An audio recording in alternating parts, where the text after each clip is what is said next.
Epic Universe, possibly the biggest theme park project in recent memory, has officially been announced. It is on its way in just over a year, so let's talk about it. Because maybe if I talk about it and enough people watch this video, Universal will send me one of those fancy portal statue things and put me on their media list. A Matt can dream. Anyway, welcome to Teacup for One.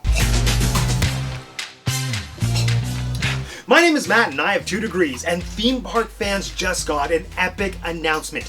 Universal's third theme park, 4th if you count Volcano Bay, which I don't, will be opening next year. Okay, that's not necessarily news. We all knew Epic Universe was on the horizon. The park was officially announced in 2019, and since then there have been fairly accurate speculation maps, as well as patents filed, that have given people a fairly good impression of what this park is going to be. But Universal has finally released a ton of official information about this park. So let's talk about it. Today we are discussing what has been announced, what is still being speculated, and daydreaming about what Phase 2 or even Phase 3 could bring. Spoiler alert, I want Oz, and I don't think that's an impossible dream.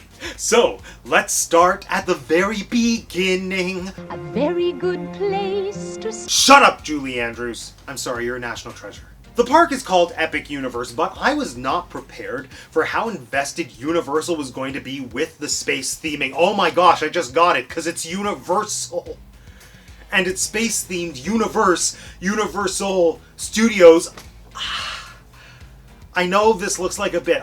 Literally, the penny just dropped. Again, 2 degrees. The concept of this park is actually pretty genius. So you start by entering a land called Celestial Park.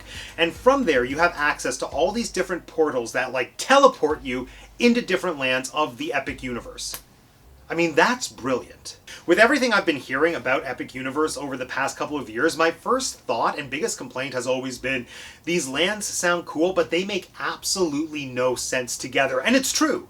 The lands that make up Epic Universe make absolutely no sense together, and Universal is embracing that in the coolest science fiction Stargate way possible. And I love that, because it gives these lands permission to just totally be their own thing without needing coherency from one land to another, because they're establishing this narrative that says once you cross this threshold, you are in this very specific world. And I don't know this for sure, but I'm getting the impression that each land is very much self-contained. And when I say that, I mean I think there's only one way in and one way out, that being the portals, as compared to, say, Magic Kingdom, where yes, there are very distinct lands, but you can just walk from one to another on the perimeter. I don't think that's the case with Epic Universe. I think the portals are the only doorway in and out. Now, granted, I could be totally wrong, because logistically that would probably be a bottleneck creating nightmare, but conceptually, I think it's pretty damn exciting. The layout of this park looks like it's a variation on the classic hub and spoke theme park model, and if you're watching this, you probably know what that is. Magic Kingdom is a perfect example. You have the park icon in the middle with the different lands jutting out from the center. Except with Epic Universe, it's like they're taking that format and giving us something new. In some ways, they are quite literally reinventing the wheel.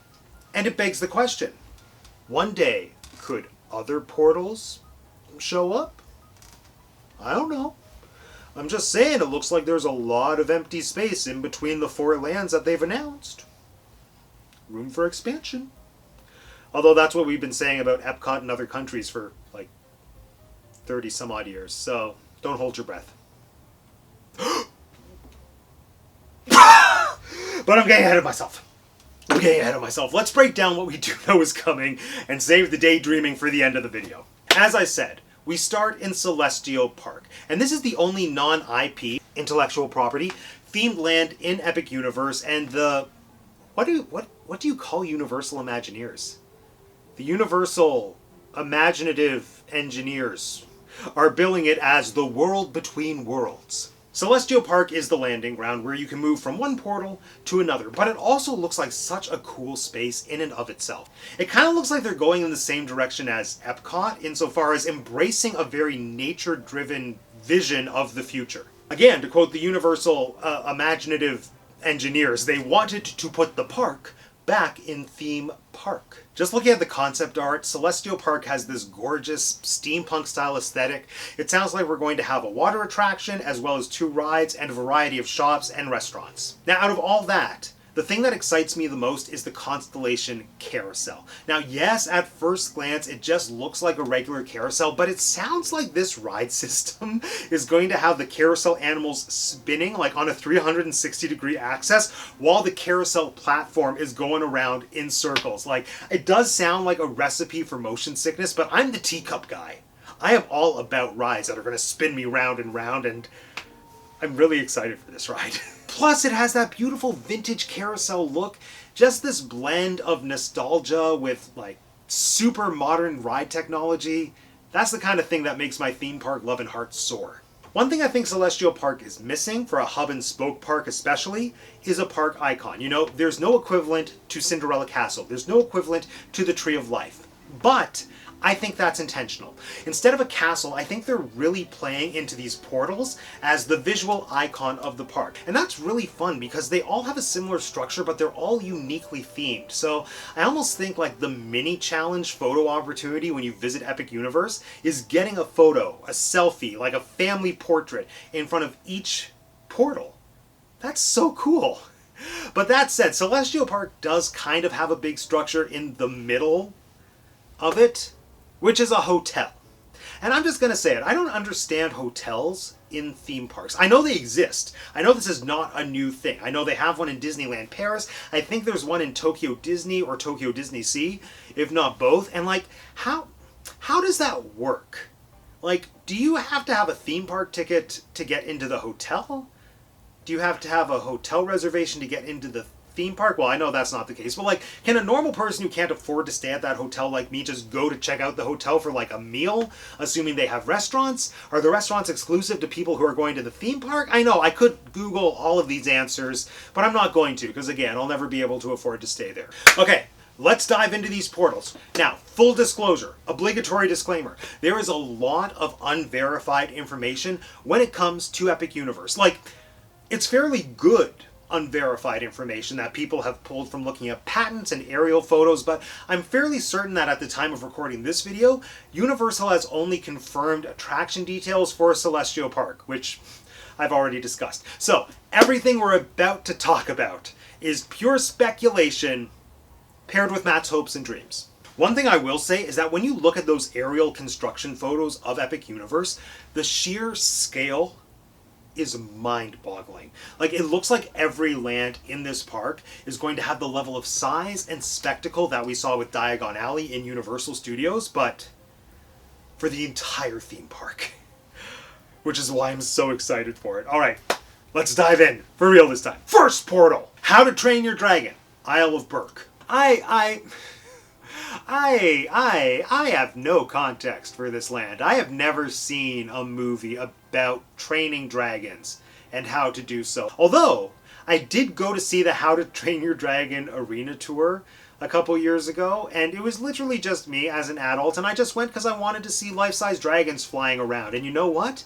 It happened, and it was magical. It did not disappoint whatsoever. And there were Vikings! It was so much fun! So if that level of fun can be brought to a theme park land and can be enjoyed by someone who has no idea what the bleep is happening in that franchise like me, sign me up! Also, I'm just going to say what we're all thinking. This land looks uncomfortably close to Avatar World of Pandora. Sorry, to Pandora World of Avatar. James Cameron Smurfland. It looks like the James Cameron Smurfland. Based on the clips in that promo video Universal released, it looks like the landscape is very similar to the type of stuff that we see in Pandora, and the Universal imaginative engineers even said that when we visit this land, we can live out our dream of flying with dragons.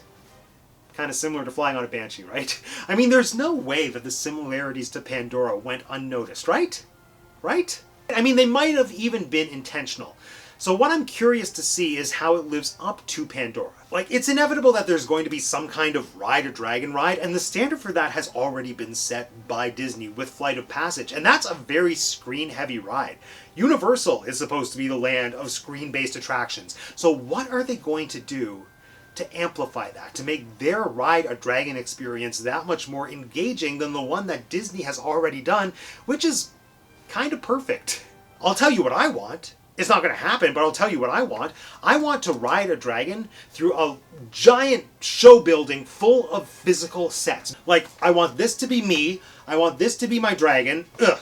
And like, I want to be riding an actual thing and go like, vroom, vroom, over top of physical sets, which would kind of be similar to one of the most classic original Universal attractions, E.T. Why not do it again, but make it dragons? Sounds like Universal has already trademarked the names Hiccup's Wing Gliders, Fire Drill, and Dragon Racers Rally, so any one of those could potentially be the Ride a Dragon attraction. I think it's also worth noting that Universal Studios in Beijing has a live How to Train Your Dragon stage show called Untrainable, and Universal has trademarked the title The Untrainable Dragon. Plus, we know for a fact that they are building a stage in the How to Train Your Dragon land in Epic Universe, so I feel like you can safely make the assumption that some form of that show in Beijing will probably be coming to Epic Universe. I took a quick look at some videos on YouTube. It looks kind of similar to that How to Train Your Dragon arena show that I saw, and if that's the case, and if it can be a permanent offering in the land, so good. Next portal! Do Super Nintendo World! I'm not going to talk about this very much. We all know what it is. There's one in Japan, there's one in Hollywood, now there's going to be one in Florida, and it will largely be the same. The big difference is that in Orlando, Universal actually has the space to build this land. So presumably, it's not going to be as crammed as the one in Hollywood, where they only had room for one major ride, the Mario Kart attraction. This one will have that, plus the Yoshi Omnimover ride that evidently they have in Japan, and a brand new Super Nintendo World attraction, which sounds like it's going to be a Donkey Kong themed roller coaster where your car is going to like go off the track and then land on another track. Because I guess that's a thing in the Donkey Kong game. I've never Donkey Konged, I don't know. But I will say this, even though I personally have never Donkey Konged, I respect and appreciate that he is being given so much love in this land with an attraction of his own. Because one of the valid, I guess not complaints, but one of the valid criticisms, let's say, that I've heard of Super Nintendo Land is that it's mostly just Super Mario Land. So I do like that they are casting the net out a little bit more to include other game properties to truly make it a land based around Nintendo. That is super. Something that is really cool about the Super Mario lands in the other two Universal parks is that they have these bands. They're kind of like magic bands, but I think they're called power-up bands that make the land much more interactive. So the band enables you to complete mini challenges and collect points, and apparently it makes the experience better when you meet the costume characters. I mean, I think that's cool, but I've heard that you don't get to do much with the points. They just kind of build up. That's my understanding. I mean, I am here for the capitalism. I am here for the consumerism. This is the kind of thing that I would totally buy into. But I don't know, I'd be more excited about it if I knew that my points could get me something, like even a cupcake or a medallion, or just like a pat on the back from Bowser saying, "You did good, son, you did good." So there won't be a ton of surprises in Super Nintendo Land, but while we're here, let me just tell you what I would have loved to see in Super Nintendo Land. I want a Mario-themed trampoline obstacle course. You know the type I mean. Those like those indoor trampoline courses where there's trampolines and then there's like ropes that you can swing from, platforms you can jump onto. I want that, but themed to the original Mario games, where you're just running in a straight line and then there's blocks and then like mushrooms come and try to eat you. Next portal, Wizarding World Part 3. This was inevitable. The Wizarding World of Harry Potter is largely what revitalized Universal in the theme park world, and they've already done it twice. And they've covered most of the key locations with Hogsmeade, Hogwarts, and Diagon Alley, so what's left? Fantastic Beasts! At least that was the rumor that was floating around for the first few years. And to be fair, I think this is back when everyone had higher hopes for Fantastic Beasts as a franchise. But listen, I personally love the Fantastic Beasts movies, specifically for the production value and the setting of the Wizarding World in the 1920s. That is so cool. And I think when you're designing a themed attraction or a theme park land based around a franchise, those are fairly important variables, like setting and production design, because that is a world that I want to jump into, and it sounds like now I'm going to have the chance. Granted, I really wanted to immerse myself in 1920s New York City Wizarding World. Like, I wanted house elf flappers, I wanted to try Giggle Water. Sounds like that's not going to happen, because what did they pick? 1920s Wizarding Paris for the circus. Plus, the British Ministry of Magic, seemingly in the present, but like the Harry Potter continuity present, so the 1990s. So my big question there is, how are they going to bridge that gap? Like, is there going to be some kind of time turner shenanigan? Is there going to be flu powder to transport us from Paris in the 1920s to England in the 1990s? Or is this just one of those don't worry about it situations? I don't know. Either way, I'm getting the impression that the Ministry of Magic component of this land is just going to be self-contained to the show building for the Ministry of Magic ride, which by all appearances is going to be amazing, but nobody knows anything about. But yeah, I think the Ministry presence is going to start and end with that ride. And everything else, 1920s Paris, with a circus. And even though I am disappointed that I'm not getting 1920s Wizarding New York, I think the circus environment of Paris opens up the door to a ton of magical possibilities.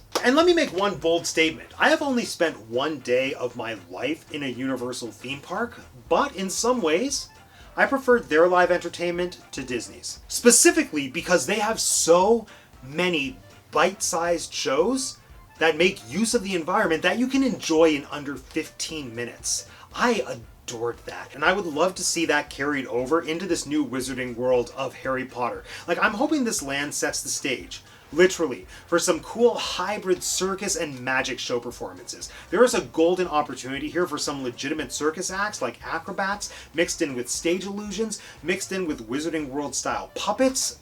It could be breathtaking. It also sounds like we'll be getting the same types of shops that we saw in the previous two Wizarding Worlds, but French. So a wand shop, but a French wand shop.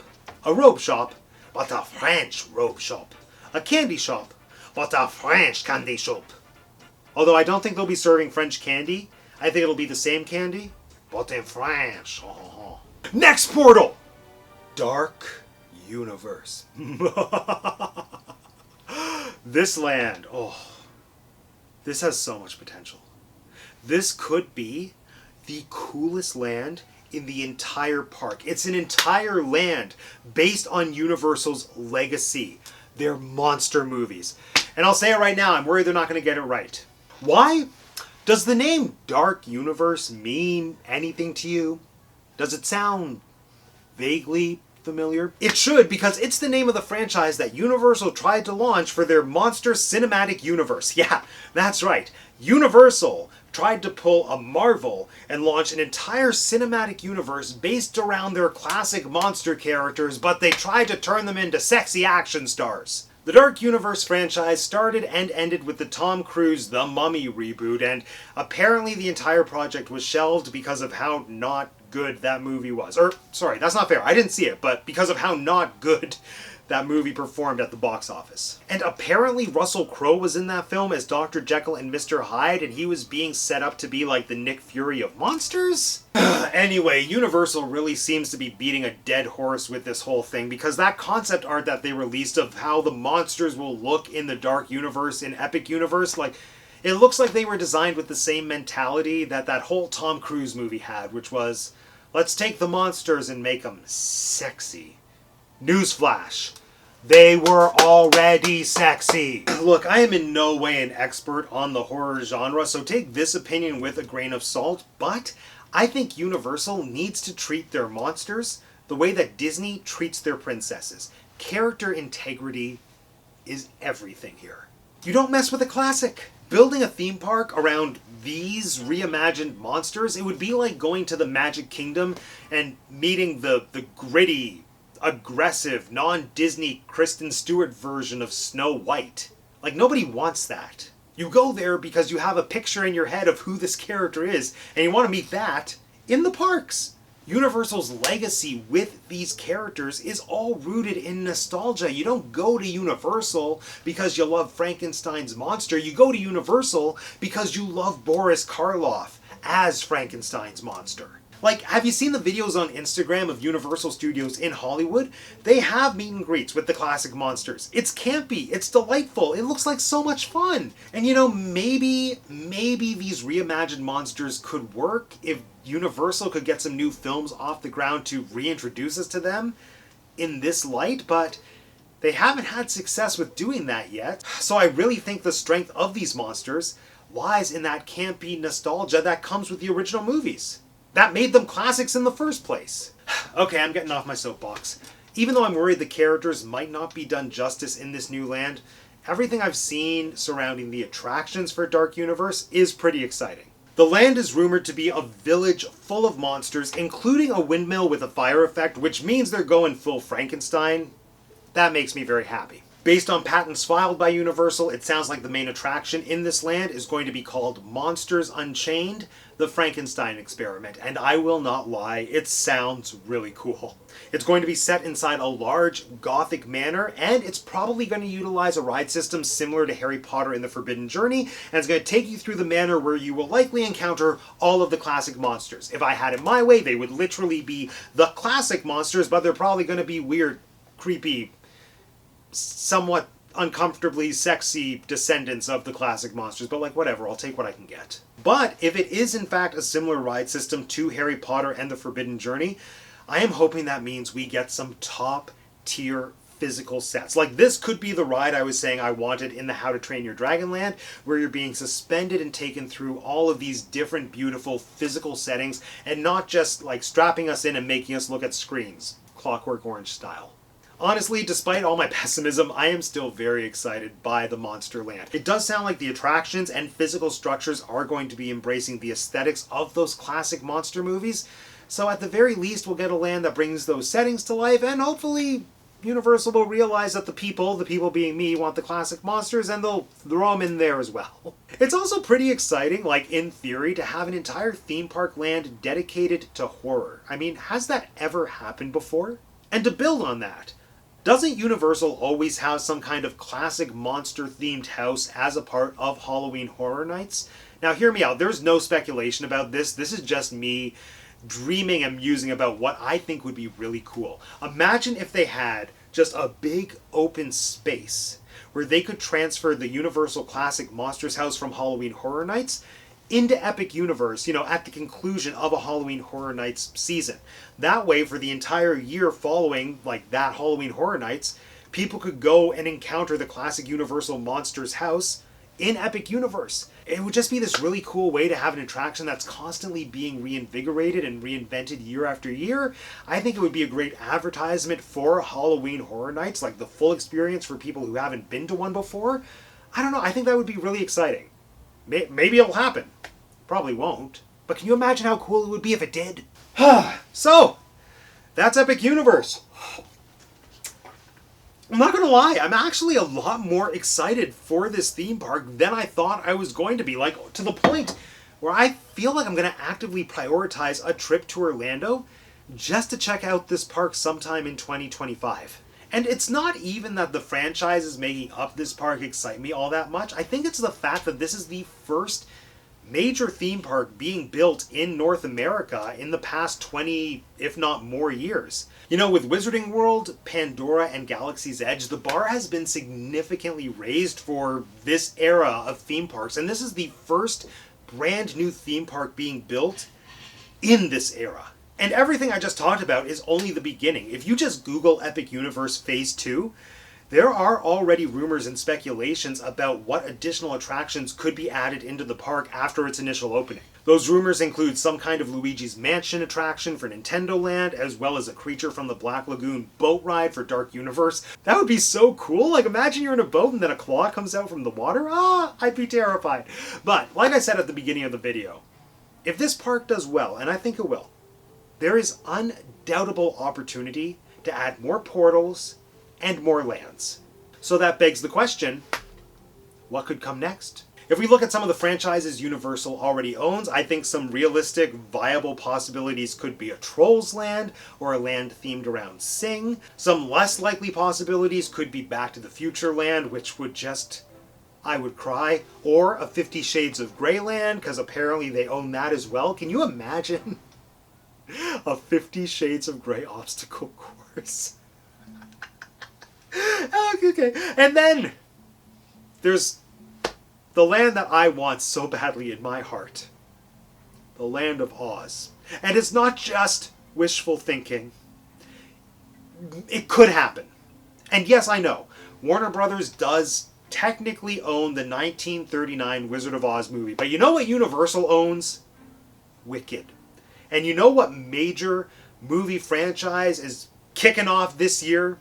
Wicked, with not just one movie, but two. They are taking Wicked, the Broadway musical. You already know this likely if you're watching, but I'll reiterate. They are taking Wicked, the Broadway musical, and splitting it up into two films with a multi-million-dollar budget and an all-star cast. Universal is investing so heavily in the Wicked movie. When you look at some of the leaked photos of the sets and the costumes for the Wicked films, they have spared no expense. It's like, it legitimately looks like they're trying to world build something akin to Middle-earth from the Lord of the Rings films, or the Wizarding World from the Harry Potter movies. And if they pull it off, and again, if it does well financially, I absolutely think there could be a place for this vision of Oz in the world of theme parks.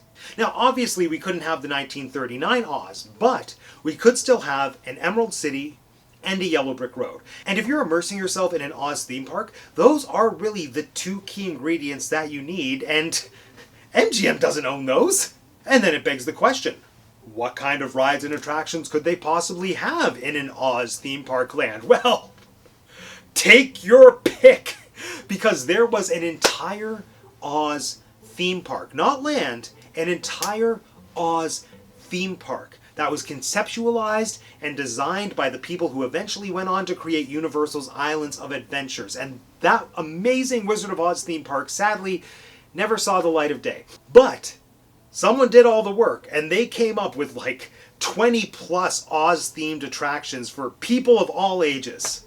I don't know who owns the rights to them, but somebody must. So why not just pick one of those and throw it into Epic Universe? Personally, my pick would be the Flying Monkey Suspended Coaster. And if you have no idea what I'm talking about, I highly recommend you check out another one of my videos, The History of the Wonderful World of Oz, the cancelled Wizard of Oz theme park. Can you imagine how wild it would be, though, if that did happen? If there was an entire theme park land that was spawned by a Broadway musical? I don't think that's ever happened before. I don't think it will ever happen again. But if it just happened once, and if it gave me a Wizard of Oz theme park in North America, oh, I could die happy. Anyway, friends, with that, this concludes yet another episode of Teacup for One. Now let me know in the comment section down below, what are you most excited for with Epic Universe, and what would you love to see join the Epic Universe? Is there a franchise that you want to see come to life? Is it Back to the Future? Is it Wicked? Is it 50 Shades of Grey? Let me know. And if you want to be the first to know when I release more videos talking about theme parks, Funko Pops, cats, Disney, flying monkeys, make sure you subscribe to the channel if you haven't subscribed already. And if you haven't subscribed already, it is so easy. All you have to do is click on my face. Thanks for joining me today, everyone. My name is Matt, and I have 2 degrees, and that's the Tea Cup for One. Go away.